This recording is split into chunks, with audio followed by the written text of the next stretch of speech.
Hello friends, പുതിയൊരു വീഡിയോയിലേക്ക് എല്ലാവർക്കും സ്വാഗതം. വളരെ ഹെൽത്തിയായ ഒരു ഐസ്ക്രീം നമുക്ക് വളരെ പെട്ടെന്ന് വീട്ടിൽ തന്നെ തയ്യാറാക്കിയെടുക്കാം. 1 കപ്പ് പാലിലേക്ക് 5 റസ്ക്കും കുറച്ച് ബദാം പരിപ്പും കുറച്ച് അണ്ടിപ്പരിപ്പും ചേർത്ത് മധുരത്തിന് ആവശ്യമായ കുറച്ച് പഞ്ചസാരയും കുറച്ച് മിൽക്ക് മെയ്ഡും ഫ്ലേവറിന് വേണ്ടി 3 ഏലക്കയുടെ കുരുവും ചേർത്ത് നന്നായിട്ട് തിളപ്പിച്ചതിന് ശേഷം തണുക്കുവാൻ വേണ്ടി മാറ്റി വയ്ക്കാം.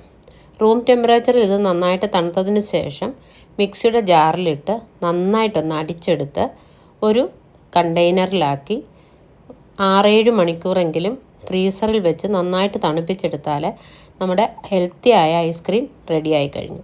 വളരെ പെട്ടെന്ന് തയ്യാറാക്കാവുന്ന ഈ ഐസ്ക്രീം നിങ്ങളൊന്ന് ഉണ്ടാക്കി നോക്കിയിട്ട് ഇഷ്ടപ്പെട്ടെങ്കിൽ ലൈക്ക് ചെയ്യുക, ഷെയർ ചെയ്യുക, സബ്സ്ക്രൈബ് ചെയ്യുക.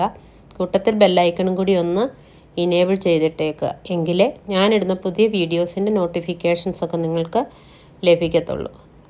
അപ്പം പുതിയൊരു വീഡിയോയുമായിട്ട് നമുക്ക് വീണ്ടും കാണാം. അതുവരെയും ബൈ ബൈ.